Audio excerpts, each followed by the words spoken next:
2024 లేదా 25లో డిగ్రీ లేదా బీటెక్ చదివారా? సాఫ్ట్‌వేర్ జాబ్ కోసం ఎదురు చూస్తున్నారా? అయితే కోడ్ జ్ఞాన్ 100 డేస్ కోర్సులో చేరండి, జాబ్ సాధించండి.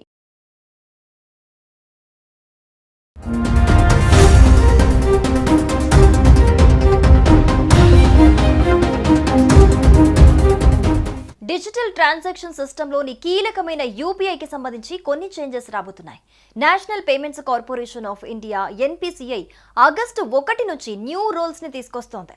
యూపీఐ వ్యవస్థపై ఒత్తిడిని తగ్గించడంలో భాగంగా బ్యాలెన్స్ చెక్, ఆటో పేమెంట్ కు సంబంధించిన కొన్ని రూల్స్ మారనున్నాయి. ఇంతకీ ఏమిటా రూల్స్? ఇప్పుడు తెలుసుకుందాం.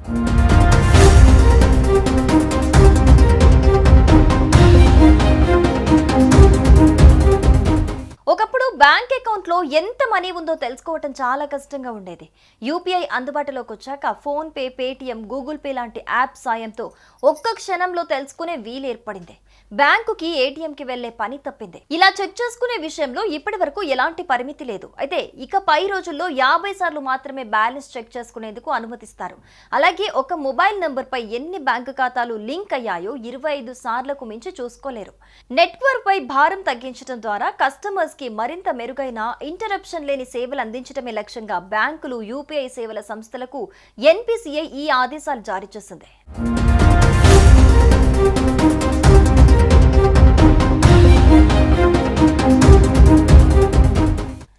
ఆటో పేమెంట్ లావాదేవీల విషయంలోనూ ఎన్పీసీఐ నిబంధనల్లో మార్పులు చేసింది. సబ్స్క్రిప్షన్లు, యుటిలిటీ బిల్లులు, ఈఎంఐలు వంటి ఆటో పేమెంట్ల రద్దీ లేని సమయంలో మాత్రమే నిర్వహించాలి.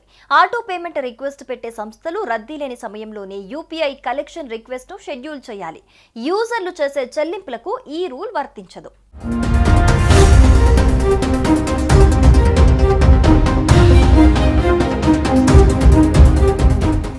యూపీఐ ద్వారా నెలకు దాదాపు 1800 కోట్లకు పైగా లావాదేవీలు జరుగుతున్నాయి. ఈ ఏడాది ఏప్రిల్, మే నెలల్లో పలుమార్లు యూపీఐ సేవలకు అంతరాయం ఏర్పడింది. అనవసర ఏపీఐ వల్ల ఈ పరిస్థితి నెలకొందని ఎన్పీసీఐ గుర్తించింది. అంటే పదే పదే బ్యాలెన్స్ తనిఖీ చేయటం, పేమెంట్ స్టేటస్ చెక్ చేయటం వంటివి ఇందుకు కారణమయ్యాయి. ఈ నేపథ్యంలో ఆగస్టు 1 నుంచి తాజా మార్పులకు శ్రీకారం చుట్టింది. వీటి వల్ల సాధారణ వినియోగదారులపై పెద్దగా ప్రభావం ఉండదు. ఎందుకంటే రోజులో ఎక్కువ సార్లు ఎవరు బ్యాలెన్స్ తనిఖీ చేపట్టారు. ఒకవేళ ఆ పరిమితికి మించి చేసినప్పుడే అంతరాయాన్ని గుర్తిస్తారు. Paytm, phone pay, Google pay వాడే వారందరికీ ఈ రూల్స్ అయితే వర్తిస్తాయి. ప్రస్తుతం దేశంలో ఎక్కడ చూసినా డిజిటల్ చెల్లింపులు వేగంగా సాగుతున్న వేళ ఉచిత యూపీఐ సేవలపై ఆర్బీఐ గవర్నర్ సంజయ్ మల్హోత్రా చేసిన తాజా వ్యాఖ్యలు వినియోగదారులను టెన్షన్ పెడుతున్నాయి. ఇప్పటి వరకు ఎలాంటి ఛార్జీ లేకుండా అందుతున్న యూపీఐ సేవలు భవిష్యత్తులో ఉచితంగా ఉండకపోవచ్చని ఆయన సూచించారు. ఉచిత డిజిటల్ లావాదేవీల యుగం ఫైనల్ స్టేజ్కి చేరుకుంటుందన్నారు. ప్రస్తుతం యూపీఐ వ్యవస్థను ఉచితంగా కొనసాగించేందుకు ప్రభుత్వం, బ్యాంకులు, ఇతర సంస్థలకు ఆర్బీఐ ద్వారా సబ్సిడీలు అందిస్తోంది.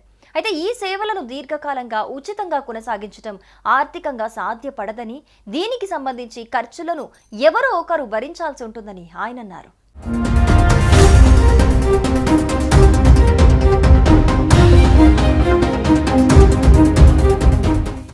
దీన్ని బట్టి చూస్తే భవిష్యత్తులో యూపీఐ ద్వారా లావాదేవీలు చేయాలంటే వినియోగదారులు ఒక నిర్దిష్ట ఛార్జీలు చెల్లించాల్సిన అవసరం తప్పనిసరి కాబోతోందనిపిస్తోంది. ప్రస్తుతం కేంద్రం జీరో మర్చెంట్ డిస్కౌంట్ రేట్ విధానాన్ని కొనసాగిస్తోంది.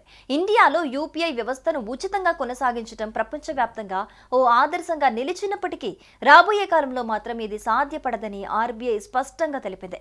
డిజిటల్ ట్రాన్సాక్షన్ ఆర్థికంగా స్థిరంగా ఉంచాలంటే సేవలకు గల వ్యయాన్ని ఎవరైనా భరించాల్సిందేనని ఆర్బీఐ గవర్నర్ తెలిపారు.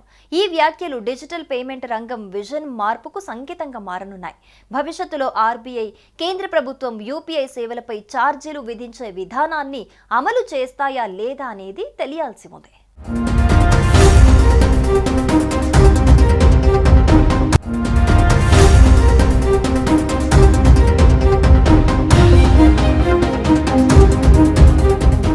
డిజిటల్ ట్రాన్సాక్షన్ సిస్టంలోని కీలకమైన యూపీఐకి సంబంధించి కొన్ని చేంజెస్ రాబోతున్నాయి. National payments corporation of India NPCI August 1 నుంచి న్యూ రూల్స్ ని తీసుకొస్తోంది. యూపీఐ వ్యవస్థపై ఒత్తిడిని తగ్గించడంలో భాగంగా బ్యాలెన్స్ చెక్, ఆటో పేమెంట్ కు సంబంధించిన కొన్ని రూల్స్ మారనున్నాయి. ఇంతకీ ఏమిటా రూల్స్? ఇప్పుడు తెలుసుకుందాం.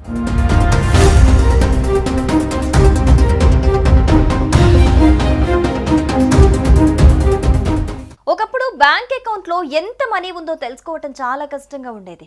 యూపీఐ అందుబాటులోకి వచ్చాక phone pay, Paytm, Google pay లాంటి యాప్ సాయంతో ఒక్క క్షణంలో తెలుసుకునే వీలు ఏర్పడింది. బ్యాంకుకి ఏటీఎంకి వెళ్లే పని తప్పింది. ఇలా చెక్ చేసుకునే విషయంలో ఇప్పటి వరకు ఎలాంటి పరిమితి లేదు. అయితే ఇక పై రోజుల్లో 50 సార్లు మాత్రమే బ్యాలెన్స్ చెక్ చేసుకునేందుకు అనుమతిస్తారు. అలాగే ఒక మొబైల్ నంబర్ పై ఎన్ని బ్యాంకు ఖాతాలు లింక్ అయ్యాయో 25 సార్లకు మించి చూసుకోలేరు. నెట్వర్క్ పై భారం తగ్గించడం ద్వారా కస్టమర్స్ కి మరింత మెరుగైన ఇంటరప్షన్ లేని సేవలు అందించడమే లక్ష్యంగా బ్యాంకులు, యూపీఐ సేవల సంస్థలకు ఎన్పీసీఐ ఈ ఆదేశాలు జారీ చేసింది.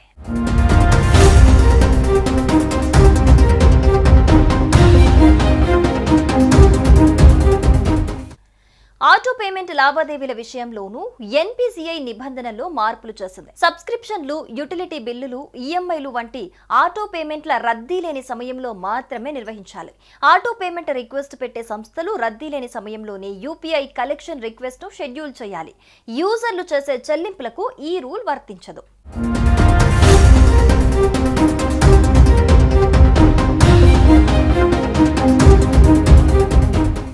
యూపీఐ ద్వారా నెలకు దాదాపు 1800 కోట్లకు పైగా లావాదేవీలు జరుగుతున్నాయి.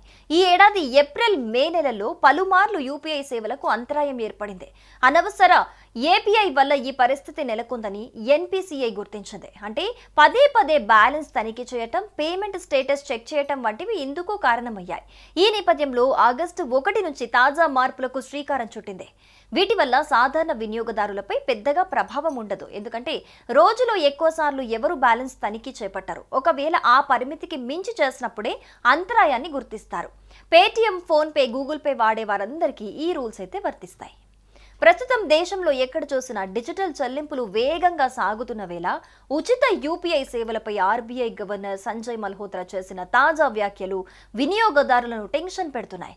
ఇప్పటి వరకు ఎలాంటి ఛార్జీ లేకుండా అందుతున్న యూపీఐ సేవలు భవిష్యత్తులో ఉచితంగా ఉండకపోవచ్చని ఆయన సూచించారు. ఉచిత డిజిటల్ లావాదేవీల యుగం ఫైనల్ స్టేజ్కి చేరుకుంటుందన్నారు. ప్రస్తుతం యూపీఐ వ్యవస్థను ఉచితంగా కొనసాగించేందుకు ప్రభుత్వం, బ్యాంకులు, ఇతర సంస్థలకు ఆర్బీఐ ద్వారా సబ్సిడీలు అందిస్తోంది. అయితే ఈ సేవలను దీర్ఘకాలంగా ఉచితంగా కొనసాగించడం ఆర్థికంగా సాధ్యపడదని, దీనికి సంబంధించి ఖర్చులను ఎవరో ఒకరు భరించాల్సి ఉంటుందని ఆయన అన్నారు.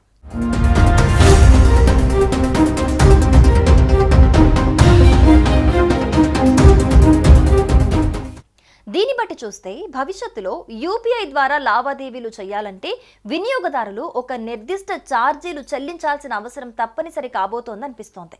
ప్రస్తుతం కేంద్రం జీరో మర్చెంట్ డిస్కౌంట్ రేట్ విధానాన్ని కొనసాగిస్తోంది. ఇండియాలో యూపీఐ వ్యవస్థను ఉచితంగా కొనసాగించడం ప్రపంచవ్యాప్తంగా ఓ ఆదర్శంగా నిలిచినప్పటికీ రాబోయే కాలంలో మాత్రం ఇది సాధ్యపడదని ఆర్బీఐ స్పష్టంగా తెలిపింది. డిజిటల్ ట్రాన్సాక్షన్ ఆర్థికంగా స్థిరంగా ఉంచాలంటే సేవలకు గల వ్యయాన్ని ఎవరైనా భరించాల్సిందేనని ఆర్బీఐ గవర్నర్ తెలిపారు. ఈ వ్యాఖ్యలు డిజిటల్ పేమెంట్ రంగం విజన్ మార్పుకు సంకేతంగా మారనున్నాయి. భవిష్యత్తులో ఆర్బీఐ, కేంద్ర ప్రభుత్వం యూపీఐ సేవలపై ఛార్జీలు విధించే విధానాన్ని అమలు చేస్తాయా లేదా అనేది తెలియాల్సి ఉంది.